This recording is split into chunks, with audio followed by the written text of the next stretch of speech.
do you decide what new areas of business to get into? There are a few things that we think about when we get into new business. First of all, we want to know if it's successful, can it be meaningful in the context of Amazon's overall business? It doesn't have to be successful. That's okay. We don't need it. We don't want any guarantees that the business is going to be successful before we get into it. Also reportedly called Bezos right away and said, well, I don't think I can repeat on the radio what I'm sure Trump said. I'm sure Trump was not happy about this. And Caroline Levitt also came out this morning and said this is a hostile political act if that happens. And guess what? Amazon has said, no, we would never dream of such a thing. Well, Clay, if they hadn't gotten out there right away, the story all day would be, oh my gosh, Amazon, the tariffs, blah, blah, blah. They go right after it and don't allow these things to be unaddressed. So it was reported this morning that Amazon will soon display a little number next to the price of each product that shows how much the Trump tariffs are adding to the cost of each product.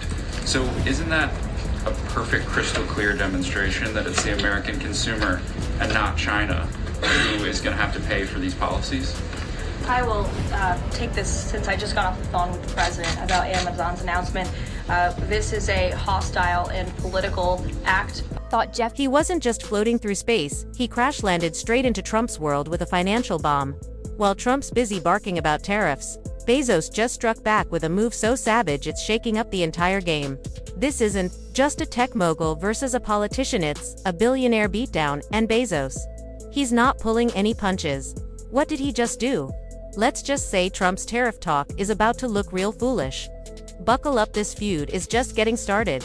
Before we dive deeper, hit that like and subscribe button, because what Bezos just pulled off, you're going to want front row seats. Biden and Amazon do this when the Biden administration hiked inflation to the highest level in 40 years. And I would also add that it's not a surprise because, as Reuters recently wrote, Amazon has partnered with a Chinese propaganda arm. So this is another reason why Americans should buy American. It's another reason why we are onshoring critical supply chains here at home to shore up our own critical supply chain and boost our own manufacturing. Let's be clear, Jeff Bezos isn't out here trying to sell you books anymore. That was phase one. He's hunting bigger prey now. And guess who's in his sights? Donald Trump. While Trump's fumbling with tariffs like it's amateur hour, Bezos just made a power play so bold even Elon Musk had to do a double take from orbit. This isn't some petty jab. Bezos ripped the gloves off. Watching him dismantle Trump's trade tactics is like watching a brain surgeon go up against someone who just discovered Band-Aids. Stay tuned because this billionaire battle is about to explode. That there is a role for significant tariff revenue in U.S. fiscal policy. I think that it is something that got put away a long time ago, and I think that tariffs will bring back American manufacturing and generate substantial revenues. Because nothing says serious political strategy like Trump's go-to hype woman with a law degree and a talent for deflection. Pam Bondi, former Florida Attorney General, current full-time Trump apologist, and part-time scandal spin artist. Her qualifications: a mystery wrapped in confusion, dipped in comedy. She shows up like clockwork every time Trump needs someone to shout witch hunt in a blazer. You'd think that after all that time defending the indefensible, she might have Googled what a tariff actually is. But nope, Pam's still out here running on one setting. Trump says it's fine, so it must be genius. Few weeks, many of them have already come to Washington. What President Trump is referring to is the ability for tariff revenue to give income tax relief. And I think there's a very good chance that we will see this in the upcoming tax bill. The president campaigned on no tax on tips, no tax on Social Security, no tax on overtime, and the restoring interest deductibility for autos, for American-made autos. So tariff income could be used for tax relief on all of those immediately. Seriously, how does this circus even function? Does Trump have a whole squad on payroll just to dodge blame like a Roomba having a meltdown in a room full of mirrors? Is there a special loyalty over logic clause in their contracts? Because that's the only way half of this makes any sense at this point. It's less a legal team and more a reality show cast auditioning for The Apprentice. Gaslight Edition. Professionalism. Please, they're not lawyering. They're just spinning, deflecting, and hoping no one asks the real questions. This month from the Philly Fed, which saw the biggest drop since May of 2020, and the Dallas Fed, similar plunging outlook, poor shipping orders.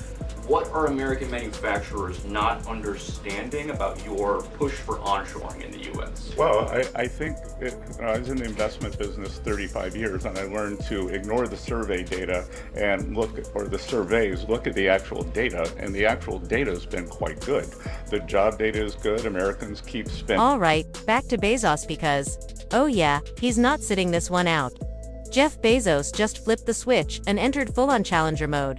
While Trump's off, shadowboxing invisible enemies and whining about the very tariffs he created, Bezos is moving like a man with real power and zero patience for nonsense. Tariffs, taxes, Trump's chaos parade. Bezos isn't watching from the sidelines. He's stepping in like, you want to play trade war? Cool, watch how a real player moves. This isn't reaction. It's retaliation with billionaire precision.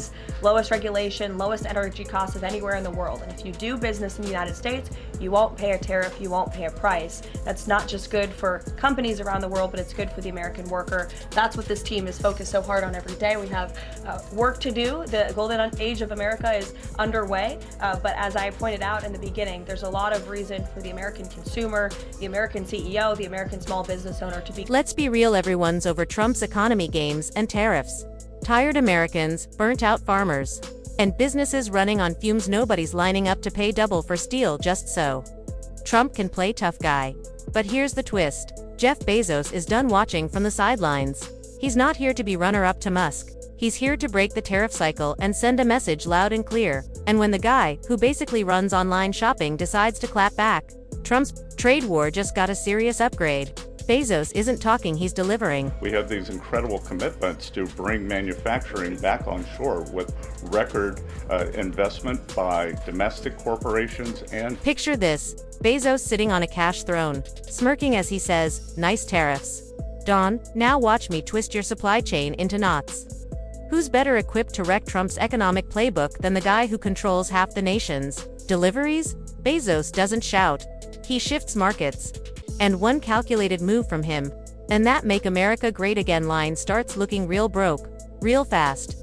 Meanwhile, Trump does what he does best: melt down, deflect, and point fingers at everyone but himself. This isn't just a clash, it's a power play. And Bezos just made the first move. As you know, which we talked about, and the president continues to be engaged with his fellow leaders around the world in the European Union. You've seen many of them visit the White House. I want to harp on, in closing, the point the secretary just made. On the campaign trail, the president promised the American public that he was going to make. When things go off the rails, Trump's go-to tactic is the Pocahontas play, just throwing accusations around like a kid on a sugar high, tossing tantrum blocks. But here's the kicker. Bezos isn't even bothering to play that game. While Trump's busy stomping his feet over tariffs, Bezos is up in his Amazon cloud, probably figuring out if political powerhouse should be his next title. And what's the result for Trump? His tariffs have become a flat-out laughingstock, with the economy getting slapped around by Bezos. The only thing Trump's pulling off is making his supporters either rage or scratch their heads in confusion. Meanwhile, Bezos is making power moves that hit hard every time an Amazon box shows up on your doorstep.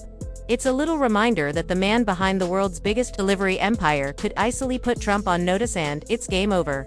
I wouldn't think that we would have supply chain shocks, and I think retailers, they have managed their inventory in front of this. You know, I speak to dozens of companies, sometimes daily, but definitely weekly, and they know that President Trump is committed to fair trade and have plans. Let's get real. Amazon isn't just a company.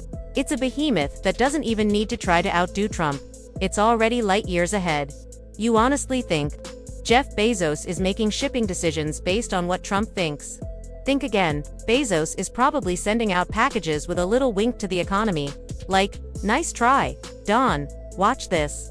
As Trump's tariffs spiral out of control, Bezos gets to play a different game. He can hike prices on everyday goods, but here's the thing. No one even sees it coming. It's not just about money, it's a message. If you want to mess with the economy, fine. Bezos is showing up to remind everyone who really holds the power. You want to raise prices?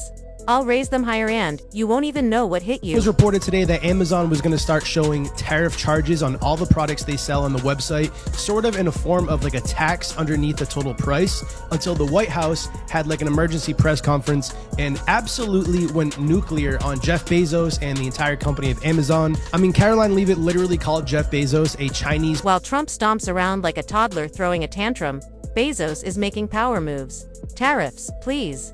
Trump's outdated trade ideas are no match for Bezos' vision of market control and real influence. Bezos isn't just rich, he's rich in ways that actually matter, like deciding where you shop and how much you pay. And here's the kicker: when Bezos and Musk team up, they're not just racing for the richest title, they're quietly reminding Trump who really controls the economy. Spoiler, it's not him. They're playing to a different audience. So I'm not going to get into the nitty-gritty again of who's talking to whom. But as I said, I believe for the Chinese, these Bezos is playing the long game while Trump's media circus continues. Bezos is quietly turning Amazon into a global powerhouse. Prime Day practically shuts down the economy. Meanwhile, Trump's tariffs are a cringy mess, and Bezos is cornering every market. Trump couldn't organize a paper bag. Bezos runs a 24/7 global delivery empire. Need a TV, golf clubs, or an obscure book? Amazon's got you covered. And the best part, you don't even have to leave your house. While Trump's tariffs drive up prices and hurt Americans. Also reportedly called Bezos right away and said, I don't think I can repeat on the radio what I'm sure Trump said. I'm sure Trump was not happy about this. And Caroline Leavitt also came out this morning and said this is a hostile political act if that happens.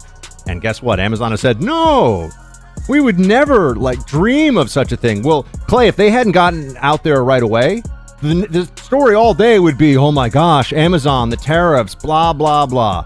They go right after it and don't allow these things to be